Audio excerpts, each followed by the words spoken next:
Now, wherever you are, turn your Bible to the book of Psalm chapter 40, verse 1.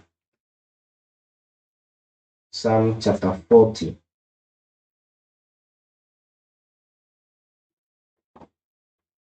I read Psalm 40.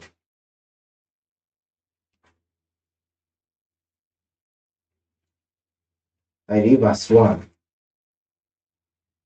I waited patiently for the Lord, and he inclined unto me and heard my cry. He brought me up also out of an horrible pit, out of the miry clay, and set my feet upon a rock, and established my goings. And he hath put a new song in my mouth, even praise unto our God. Many shall see it and fear, and shall trust in the Lord. In the book of Job, chapter 42, verse 10. Job, chapter 42. I read verse 10.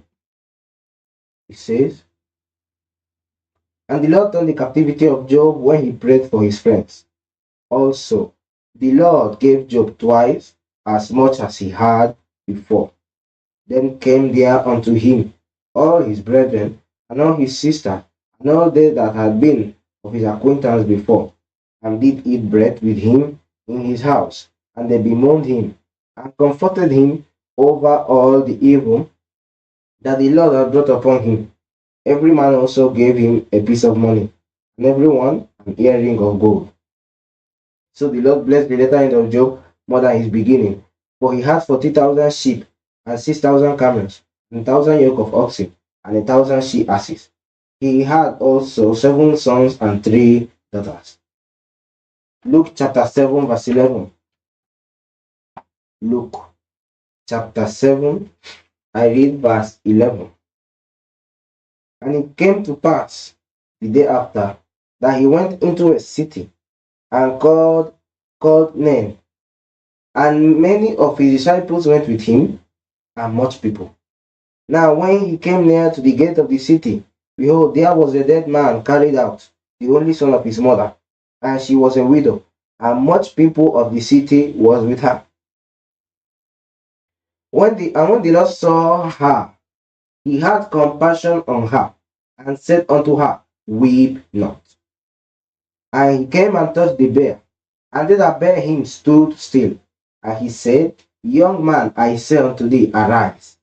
And he that was dead sat up and began to speak, and he delivered him to his mother. And there came a fear on all, and they glorified God, saying that a great prophet is risen up among us, and that God has visited his people. From these chapters and verses, I'm bringing to you the topic, the God that changes situation.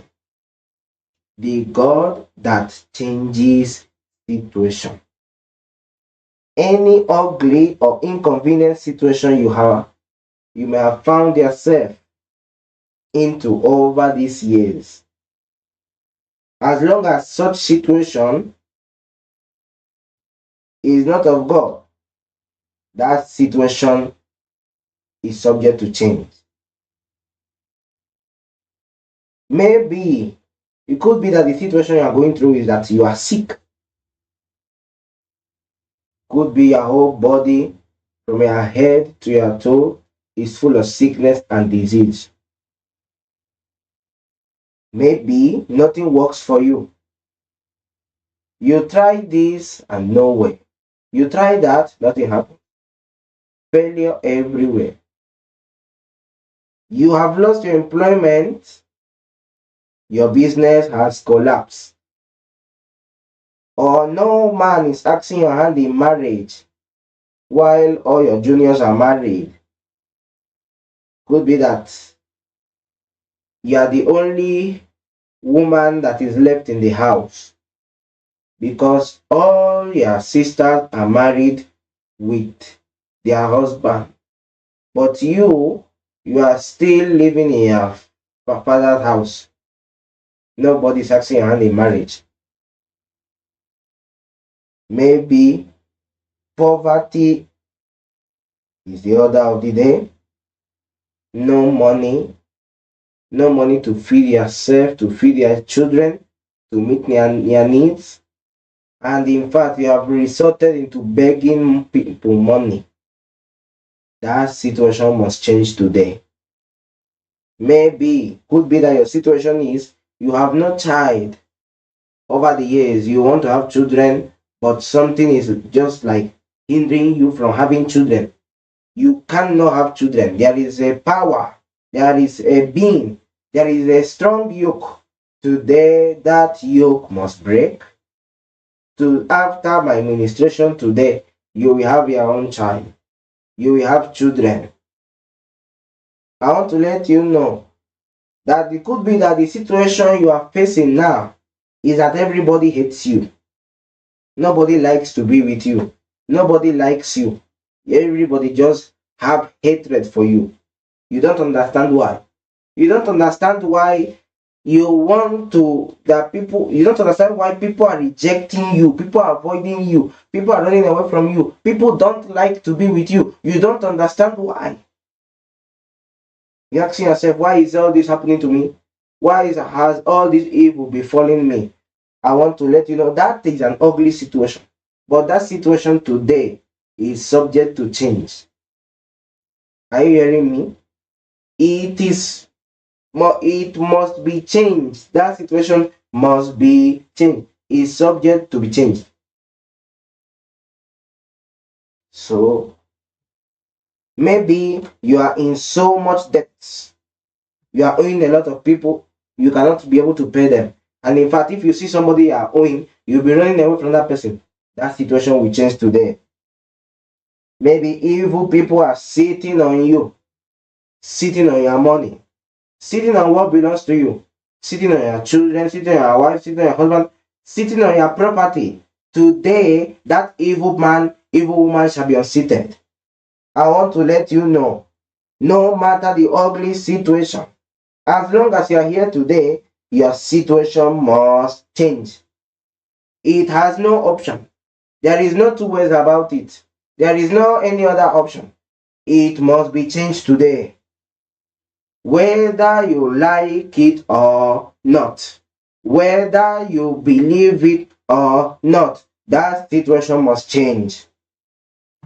Over the years, over the previous years, you have been suffering. It has been from one problem to the other. New year, same problem. New year, same problem. New year, same case.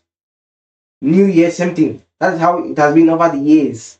You have been recording story of failure, story of stagnancy, near success syndrome. Every time you are coming and you are telling your family members, your friends, you almost made it, you almost prosper, but almost every time, almost nearly. You're always telling people story of nearly, how you nearly made it, how you nearly succeeded. You nearly did sign that contract, but something happened and you could not sign the contract. You are going to travel abroad, but something happened, you could not fly abroad again. You are going to do a business that will bring millions to your account, but something happened, the business failed.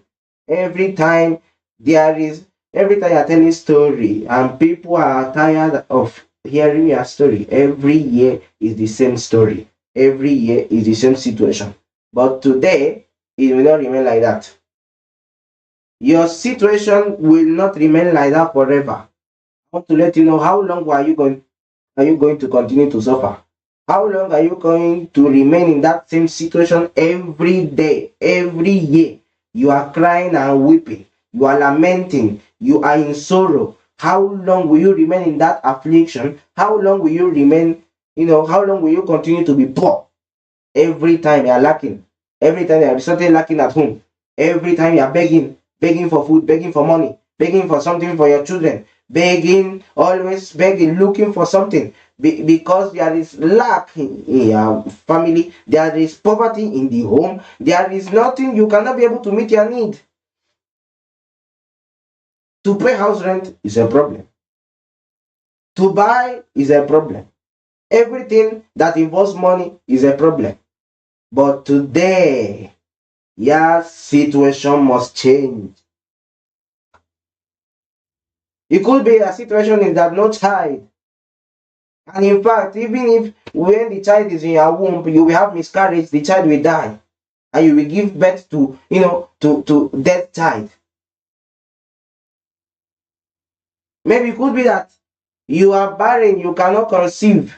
You and your husband, you have tried everything possible to conceive, nowhere. It looks like something is hindering you. A spirit, a power, a force is against you from having, a child. Or sometimes it could be curse from your father's house, curse from your village, that you cannot have a child. That as long as that you cannot have a child, that is the curse in your family. That is the curse in your father's house. That is the curse in your village. That is the curse that is reigning where you came from. And you have been carrying that curse throughout your lifetime. Just for you to marry and to discover no way of having a child. But today, the situation must change. I want to let you know, it is not may. It's not it may change. The situation may, it is not the situation may change. It is the situation must change. That is, whether good or bad, whether convenient or inconvenient, that ugly situation must change.